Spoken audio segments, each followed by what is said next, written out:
Nice, lovely, overcast morning. I don't know, like 72 degrees or something right now here in Florida. Very nice. Rained all night. We're getting rid of our drought conditions pretty quickly here in Florida now.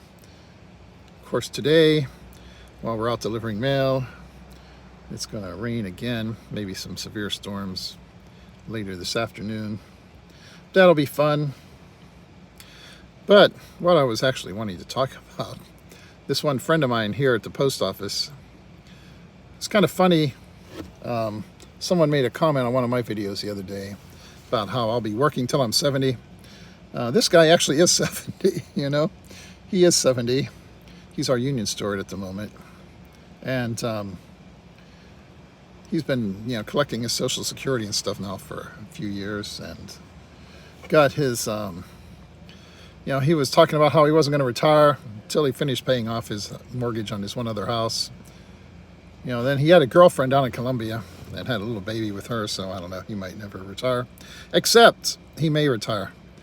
He told me the other day, if this thing with FERS ends up getting passed, where they change it so that your retirement is based on your high 5 years instead of your high 3, he said he'll be gone instantly, And I think that might apply to a lot of people, because if you look at our base salary 5 years ago, a lot less than it is now, and having that calculated, your pension, your base salary calculated on the last few years without taking in those couple of years before that could make a big difference. And certainly hanging around here in terms of your take-home pay, if they up the percentage that you have to contribute to like 4.4% instead of 0.8 for those of us who have been around a while, the raise we just got will be gone. Any impact that had on our take-home pay will be instantly erased if they change that FERS contribution. And you can bet that they're not going to want to take that into account if that happens the next time we negotiate for a contract. And we say, well, yeah, but we got a raise, but that one was taken away by Congress, to keep other people from having to pay taxes. So, be an interesting situation. I can't help wondering how many people here in the Postal Service or in other federal jobs, if this stuff goes through with the FERS retirement and they take that away or change all the conditions for it from what we were promised when we got hired, how that's going to work. But that's part of a wider discussion, not just in the post office, but for a lot of people these days, as far as retirement. Honestly, those of us here in the post office, we're a lot luckier than some people these days, because we do have still some kind of job security compared to what a lot of people do, especially in even other people that have like federal unions and stuff, or union positions. A lot of these jobs, they're just disappearing.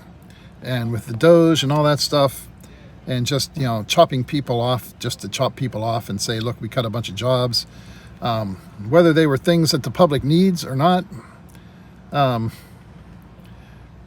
it's kind of a tough time to be a federal employee. We're considered kind of a separate thing from your typical, like federal government employees. The Postal Service is kind of its own entity. But once again, who knows what's going to happen with the post office? This new contract we got recently, after working without one for like 2 years, is going to expire next spring. So once again, we'll have no contract. And we'll probably go through the same kind of nonsense that we go through every time the contract expires, where they try to see how badly they can screw us and destroy our ability to keep up with the cost of living. And even there, it's sad to say, with all of that, we still have things to consider ourselves lucky about, with just the fact that we do have a job when so many of these people don't. But then again, look at our new postmaster. That'll be interesting to see what happens. Was on the board of FedEx. I don't know why the people who decide these things, though, they're not looking out for the Postal Service employees, you know. Postal and Service employees are the least thing on their minds. For a lot of them, they're looking for ways to make money for themselves, ways to... many of these people, they have a clear agenda to privatize the Postal Service so that we're not actually a service to the American people, but we're some kind of a for-profit industry that they and their buddies can make money off of. You remember this one congressman, Darrell Issa, I guess, from California. You know, his wife was a lawyer. One of the biggest clients, I think, for the law firm she worked for was FedEx. And there he was all the time trying to destroy the Postal Service and get us privatized so that they could chop us up, sell off the most tasty parts of our carcass to their buddies, campaign contributors, friends, and anything they could do to make money for themselves and their buddies.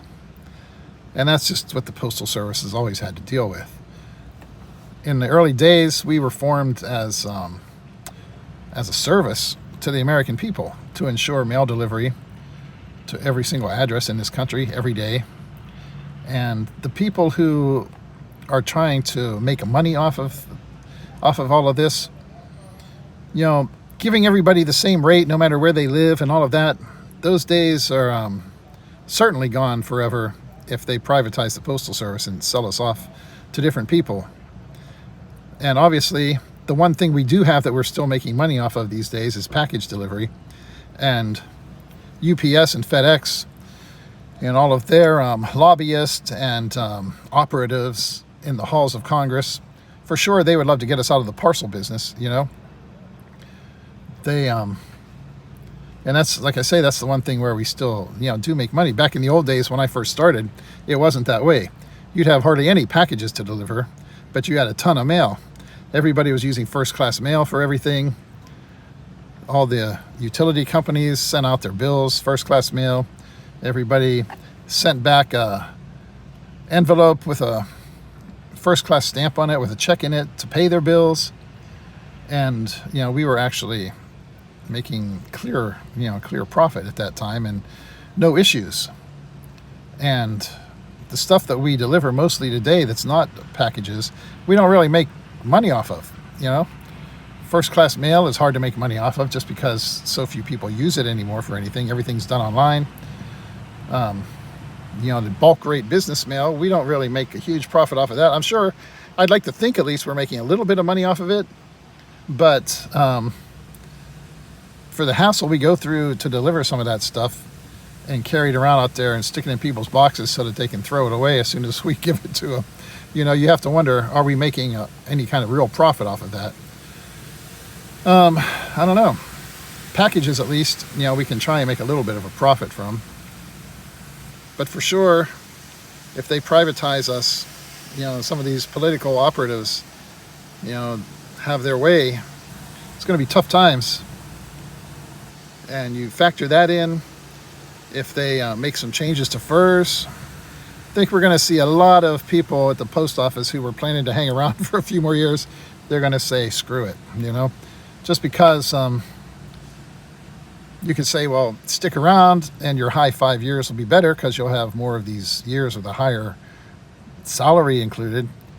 But with the uncertainty that's going on, you know, some of the strange stuff that you know, people are trying to do to the post office, I think a lot of these people who've been hanging around and could have already been gone, they're probably not going to stick around too long. I mean, for me personally, even with me, I'll be 62 this year. Who knows what I'll do? Certainly it feels nice to know that if I had to go, I could. If things, you know, if the post office is going down the drain someday, at least hopefully I still have some kind of a safety net compared to a lot of these younger people. We'll see what happens.